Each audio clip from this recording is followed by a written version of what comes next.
I had 3 pets pampered and impossibly sleek. My rich friend was obsessed with them, always joking. Your little darlings are so gorgeous and well-behaved. Why don't you just sell them to me? Name your price. I never took her seriously, but then the floating text appeared above her head. When is this cannon fodder going to die? If you can't care for them, don't keep them. Our male leads are starving on her cheap food. It's heartbreaking. They wouldn't even bother with her if they didn't need her for their transformation. Soon. The cannon fodder has a brain tumor and no money for treatment. She's going to die any minute now. Once she's gone, the 3 male leads can go home with the female lead and start their happily ever after.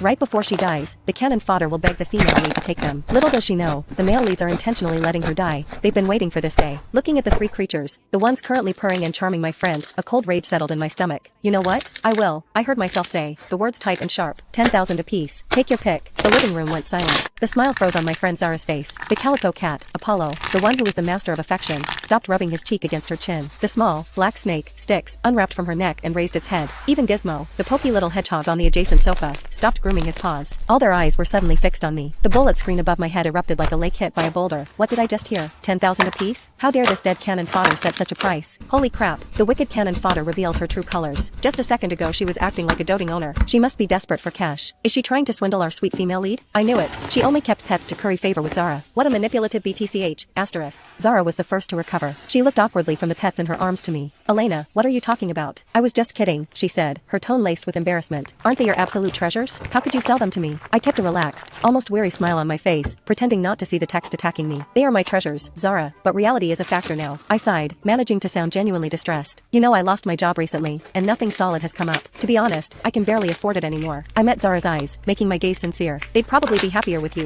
Anyway, look, the fancy cat tree, the organic mice, Gizmo's climate-controlled habitat. Didn't you buy most of that for them? Instead of scraping by with me, they'll actually have a good life if they go home with you. Zara opened her mouth to speak, but I cut her off. I'm really in a bind right now. If you truly love them, and you're willing to help me out, 10,000 each. Anyone you want. Think of it as bailing me out. Please? Zara fell silent. The bullet screen raged again. Female lead, darling, don't believe her. She's exploiting your kindness. A bind? LOL. You have a fatal illness that money can't fix anyway. Jinx. Male leads, bite her. This black-hearted woman doesn't deserve to be your owner. Zara hesitated, finally biting her lip. Okay, maybe I'll just take one for now. I wouldn't want you to be completely alone. I was practically itching for her to take all 3 and save me the trouble. They were ungrateful vipers, and they needed to be gone. Sold. All of them, but I knew a sudden change in attitude would arouse suspicion. One step at a time. Fine, whatever you think is best. Go ahead and choose. Take whichever one you've bonded with most. Zara knelt down, still holding Apollo the calico. She peered at the little black snake and the hedgehog that had scooted closer. Styx seemed to sense something was off. He raised his head higher, turning slightly toward Zara. His tongue flickered out quickly. Gizmo the hedgehog shifted his tiny paws, his black bead eyes fixed on her. That's when Apollo, the cat in Zara's arms, made his move. He let out a soft, sweet meow, then rubbed his velvety head frantically against Zara's chin. His tail stood straight up, the tip curved into a perfect question mark,